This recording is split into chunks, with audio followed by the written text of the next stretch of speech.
All right, so we just showed that our previous method of solving the heat diffusion equation was slightly flawed, and that was because at certain values of R, the equation became unstable. So that previous equation, which I've wrote many times, but might as well write it again, was that the temperature at a future time step n+1 and the position j is equal to the temperature at the current time n in the current position j plus R of times the temperature at the current time n, future position j plus 1, minus 2 times the temperature at position j and time n, plus the temperature at the time n and position j minus 1. So that was the previous equation we were using. And this was limited by R having to be less than 0.5 for this to be stable. So what I just mentioned earlier is that we need to find a new way to solve the heat diffusion equation so that we can have a stable equation for all R values. And I mentioned that we'd be using the Crank-Nicolson method. And so I'm going to go ahead and start working on driving that out. But first, let's go all the way back to our very first base equation, which is that the partial derivative of temperature with respect to time is equal to the thermal diffusivity times the second partial derivative of temperature with respect to position. That is the equation. So that is the equation that we started with to get this this equation up here. This is our approximation of this. And now we're going to do a slightly different approximation called the Crank-Nicolson method. So we're going to start off actually very similar to how we derive this equation. That's by saying that the temperature at some future position n+1, or future time step n+1, and the current position j, minus the temperature at the current time step n and current position j, divided by delta t, or change in time. That's actually identical to what we had before. And then we'll have that set equal to alpha, our thermal diffusivity, divided by our change in x squared, which is again what we had before. That's from the second derivative. And then this is where it gets a little bit different. Instead of just taking the temperature at the next in the previous position at current time n, we're going to be doing that for both the current time n and the future time n+1. So I'm just going to go ahead and write it out. I think it'll probably be a little bit easier to see. So we'll be looking at the temperature at n+1 and j+1 minus 2 times the temperature at n+1 and j, plus the temperature at n+1 and j minus 1. And then we will add our temperature at n and j+1 minus temperature at n and j plus the temperature at n and j minus 1. And then all of this will be divided by 2. So what we're doing here is we're taking the average between the future time step and the previous time step. These two are identical, except for this just being at the next time step. And so this is actually pretty much just a rough version of the final equation we'll have. So let's go ahead and work this down into the usable form that we want. So we'll go ahead and wiggle this around. We'll multiply by our change in T, add this temperature value over, and we'll get something that looks somewhat similar to our equation up here, but just slightly different because we have these extra 3 terms here. So we'll have thermal diffusivity times our change in time, 2 times delta x squared. I just brought this 2 over into this value here, and then we're going to have this long string of equations.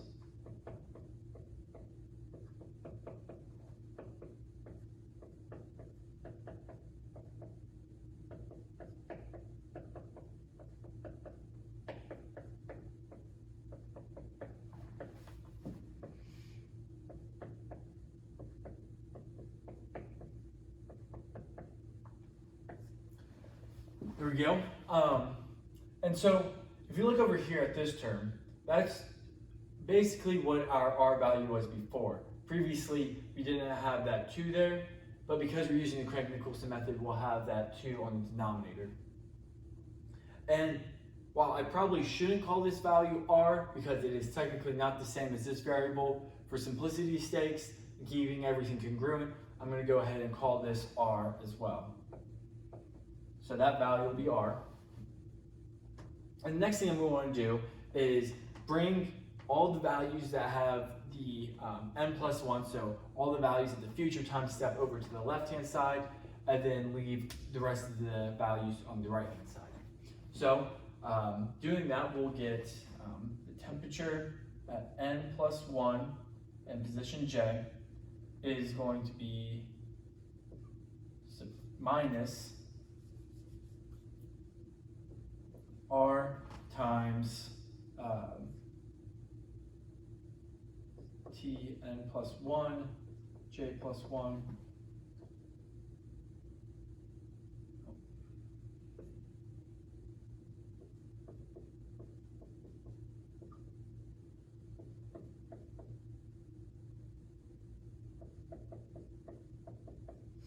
All right, and then we'll have our right-hand side of the equation, which will be, one thing I realized, I'm looking back at this, I lost this term over here, so I guess we'll have a plus temperature at position J and time n. So I normally add that on the front, that term right there, but we'll just throw it on the end. So n and J, and then plus R times the usual. So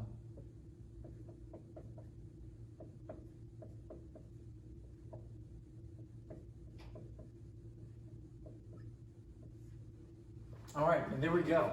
So that's almost to the final formula we wanted in, but the last thing we want to do is just go ahead and combine some like terms. So what we can do is distribute this R and combine some terms, so we'll get negative R times the temperature at n plus 1 and J plus 1 plus 1 plus 2R of T, the temperature at n plus 1 and J, minus R times temperature at n plus 1 and J minus 1. That's going to be equal to R times the temperature at n and J plus 1 plus 1 minus 2R times temperature at n and J plus R times the temperature at n and J minus 1.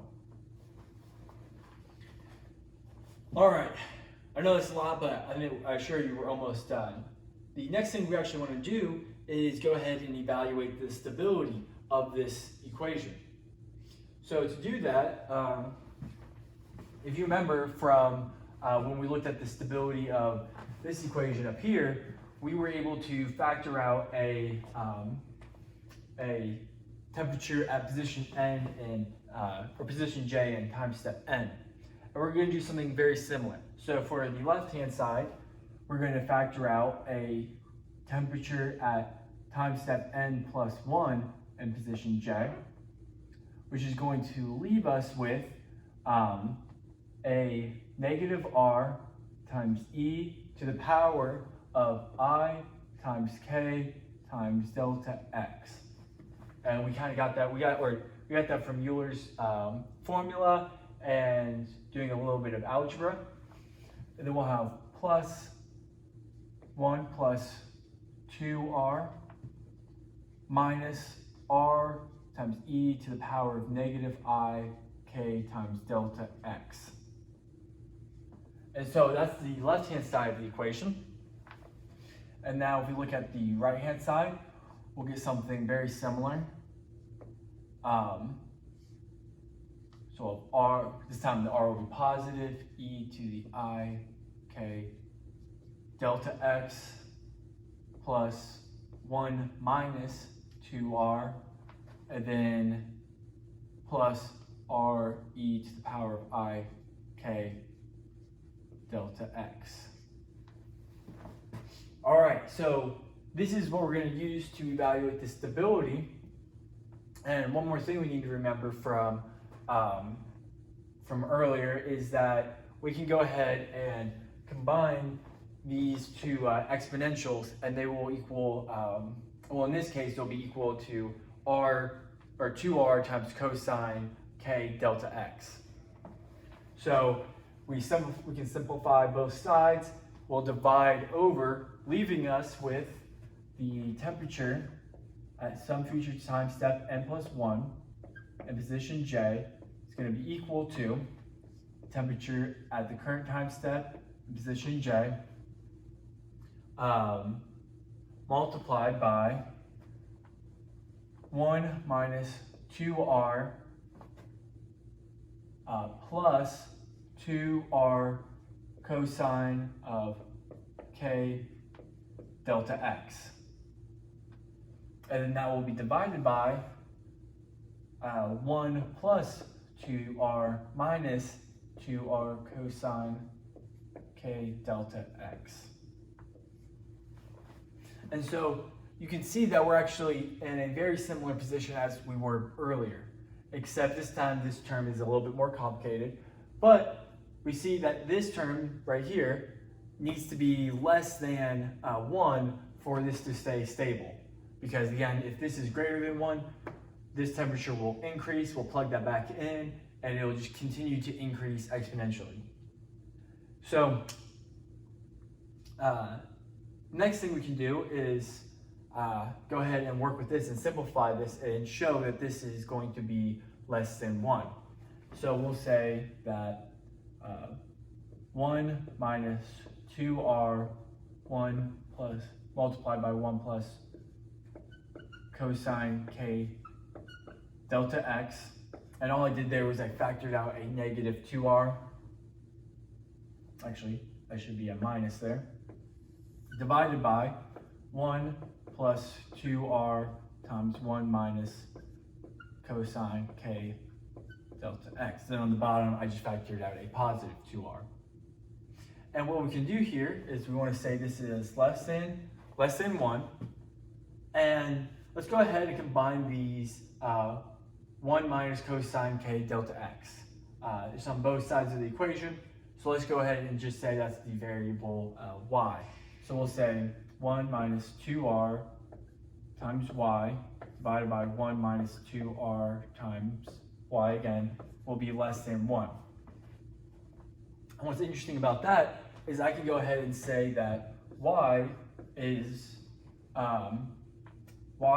always greater than 0. And that's because cosine can't get greater than 1, so 1 minus some value less than 1 is always going to be positive. So y will always be positive. I can also say that r will always be positive, and that's because if we look over here at what our r value is, we have our change in time and our change in length, which are both always going to be positive. Our thermal diffusivity, again, always going to be positive, and that too isn't going to change. So it's going to be, r is always going to be greater than 0. And we can just take this one step further and make it a little bit more visible and say that 1 minus z, where z is equal to 2r times y, and then we can divide that by 1 plus z, and that is always going to be greater than 1. And again, I know that's true because z is always going to be greater than 0, and that's true because r and y are both positive, that 2 is always going to be positive, so z will be positive. And so what that means is that obviously we're going to have 1 minus some value z divided by 1 plus some value z. That's always going to be less than 1, which means that this Craig-Nicholson equation right here is stable for all values of r. Whatever value r is, it'll be stable.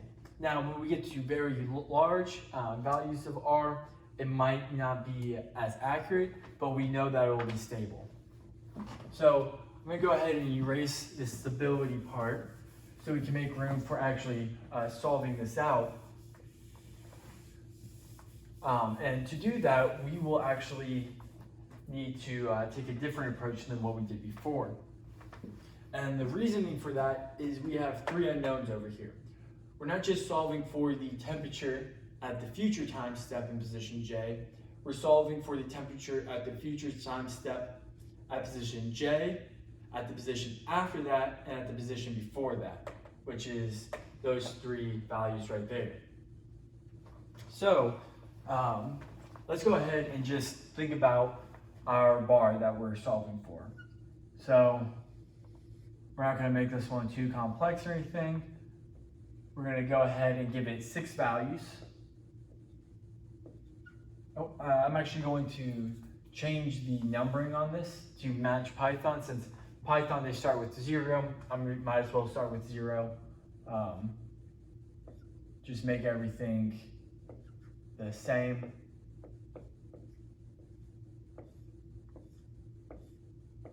So there we go, that's our bar. And we also know that we're going to define our temperatures at the beginning and end of this bar. So we can say the temperature at 0 is equal to 50 degrees, let's say, and the temperature at position 5, the end, is equal to 80 degrees, let's say. So with this, we can now go ahead and start looking at how we want to break this down for our final solution. So we're going to have these temperature at 1, 2, 3, and 4 that we need to solve for. So we'll have temperature 1, temperature 2, temperature 3, and temperature 4. Now we need to think about this in terms of the future time steps. So that's what we're really wondering about. So n+1 on all of these. And we'll turn this into an array. This is going to be a 4x4, sorry, not an array, into a matrix. This is going to be a 4x4 matrix for those 4 segments in between. So what are we going to do to figure this out? Well, if we look at the temperature when J is equal to 1, and we come over here and look at that in this equation, we see that if we plug in 1 for J, we're going to get the temperature at position 1, we're going to have a 1 plus 2R. And when J is equal to 2, at spot 2, we're also going to have a 1 plus 2R. And then at 3, we're going to have a 1 plus 2R, as well as at 4, 1 plus 2R. So that takes care of this right here. And we also need to look at the temperature for these other 2 values. So let's say temperature is, or at position 1 again, so J is equal to 1. Let's plug it in here. So we're going to have the temperature at 1 plus 1 is 2, so the temperature at 2. And at that, we're going to have a negative R.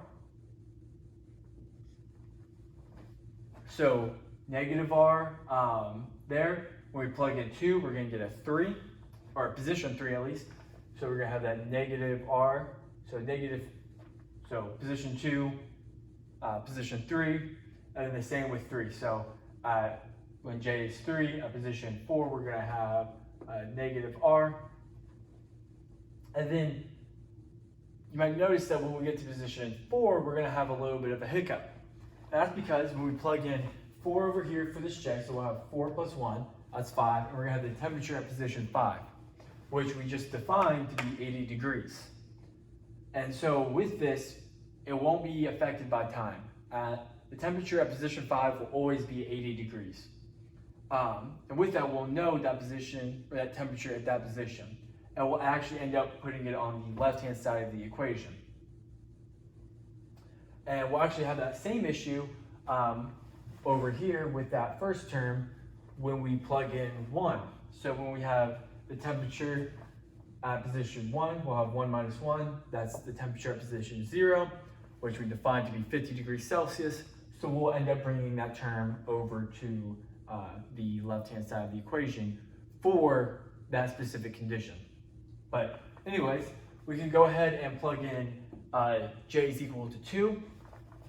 So 2 minus 1, that's going to give us a negative R at 1, negative R, and it's going to follow the same diagonal pattern. So negative R, negative R. And the rest of these we're going to say are 0. And so we got these nice diagonals through this matrix, which will be actually very helpful later on when we go ahead to code this out. But now, so that's actually all we need to do for the right-hand side of this equation. Next, we need to look at the left-hand side. Or, sorry, misspoke. That was all we need to do for the left-hand side. Now we need to look at the right-hand side. So, it's going to be much more simple. So over here we have a 4x4 matrix.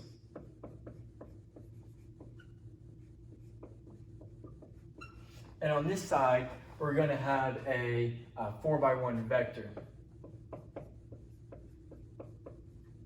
And so this vector is going to be,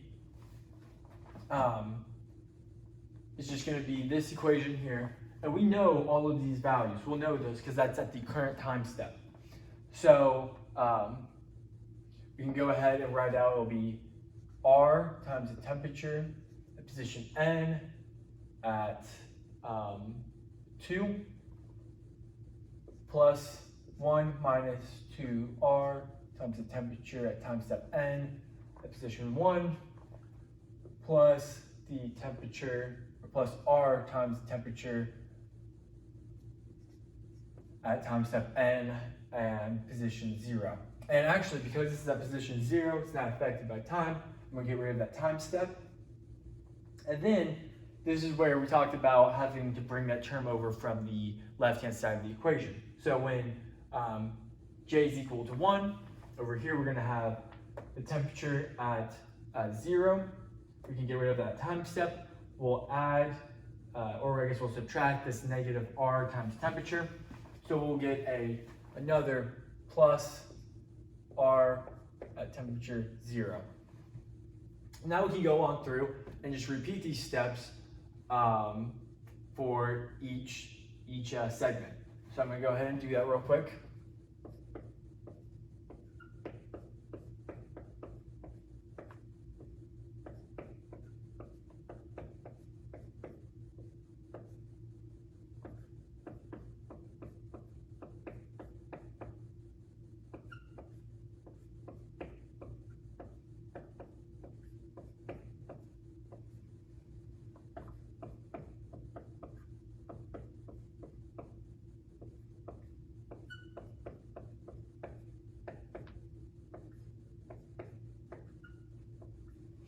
And so again, we're back in the same position where we're at segment 4, which means that we're going to run into that issue again where we're hitting the outer bounds of this bar.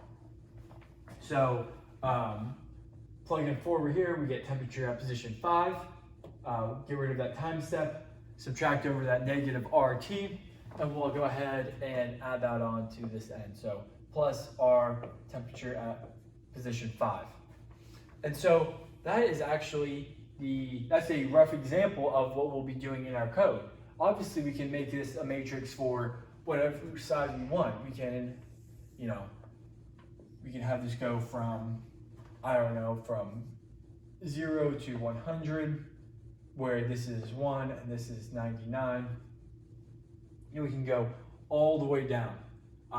And we'll still get this same diagonal pattern that we'll use to go ahead and solve. And what we'll use to solve that is something called solve banded.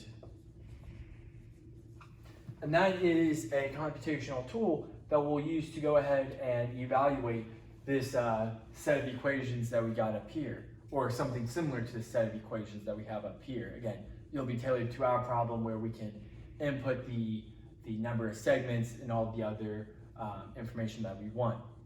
But so I'm going to go ahead and hop on over to my computer and go ahead and start working on coding this out.